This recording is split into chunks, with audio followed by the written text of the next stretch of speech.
അലൈഹി വസല്ലമയുടെ ജന്മദിനം ആഘോഷിക്കുന്ന ഈ വേളയിൽ ഞാൻ കുറച്ച് പ്രസംഗം പറയാം. നബി സല്ലല്ലാഹു അലൈഹി വസല്ലമയോട് ബിലാൽ റളിയല്ലാഹു അൻഹുവിനുള്ള അതിരറ്റ സ്നേഹത്തെക്കുറിച്ചുള്ള ഒരു സംഭവമാണ് ഇതിൽ പറയുന്നത്. നബി സല്ലല്ലാഹു അലൈഹി വസല്ലമയുടെ വഫാത്തിന് ശേഷം ബിലാൽ റളിയല്ലാഹു അൻഹു ഹബീബില്ലാത്ത മദീന എനിക്ക് വേണ്ട എന്ന് പറഞ്ഞ് ഓടിപ്പോയ ബിലാൽ പിന്നീട് സിറിയയിൽ താമസമാക്കി.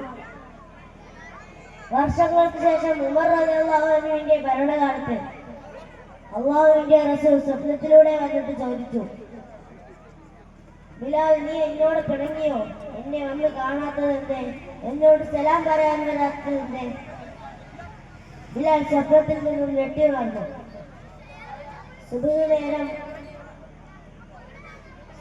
സുബ്ഹ് നിസ്കാര ശേഷം ഭാര്യയോട് യാത്ര പറഞ്ഞ് മദീനയിലേക്ക് പുറപ്പെട്ടു.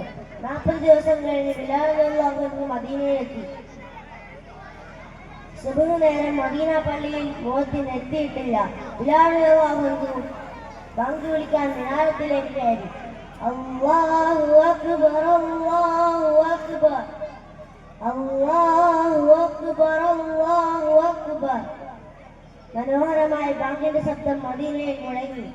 അശ്ഹദു അൻ ലാ ഇലാഹ ഇല്ലല്ലാഹ്, അശ്ഹദു അൻ ലാ ഇലാഹ ഇല്ലല്ലാഹ്. സഹാബികളും സ്ത്രീകളും കുട്ടികളും കരഞ്ഞുകൊണ്ട് ഓടിക്കൂടി. ബിലാൽ തിരിച്ചു വന്നു. അശ്ഹദു അന്ന മുഹമ്മദൻ, അശ്ഹദു അന്ന മുഹമ്മദൻ. ബിലാൽ റളിയല്ലാഹു അൻഹുവിന് ബാങ്ക് പൂർത്തിയാക്കാൻ കഴിഞ്ഞില്ല.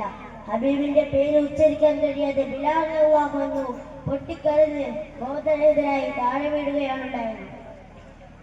ബിലാൽ റളിയല്ലാഹു അൻഹുവിന്റെ വഫാത്തിന്റെ നേരത്തെ ഭാര്യ കരയുമ്പോൾ ബിലാൽ റളിയല്ലാഹു അൻഹു ചോദിച്ചു, എന്തിനാണ് കരയുന്നത്? നാളെ ഞാൻ എന്റെ ഹബീബിനെയും അവിടുത്തെ പരിശുദ്ധരായ അനുയായികളെയും കാണാൻ പോവുകയാണ് എന്നാണ് സയ്യിദുനാ ബിലാൽ റളിയല്ലാഹു അൻഹു പറഞ്ഞത്. ഇതിൽ നിന്നും ഞാൻ നിങ്ങളോട് പറയാൻ ആഗ്രഹിക്കുന്നത്, നിങ്ങൾ ആരെയാണ് കൂടുതൽ ഇഷ്ടപ്പെടുന്നത് അവരോട് കൂടിയായിരിക്കും നീ സ്വർഗത്തിൽ വസിക്കുക എന്ന് നബി സല്ലല്ലാഹു അലൈഹി വസല്ലം പറഞ്ഞിട്ടുണ്ട്. അതിനാൽ നമുക്ക് ബിലാൽ റളിയല്ലാഹു അൻഹുവിനെ പോലെ നബി സല്ലല്ലാഹു അലൈഹി വസല്ലമയെ പ്രണയിക്കാം. അതിന് അല്ലാഹു തൗഫീഖ് നൽകട്ടെ. അസ്സലാമു അലൈക്കും.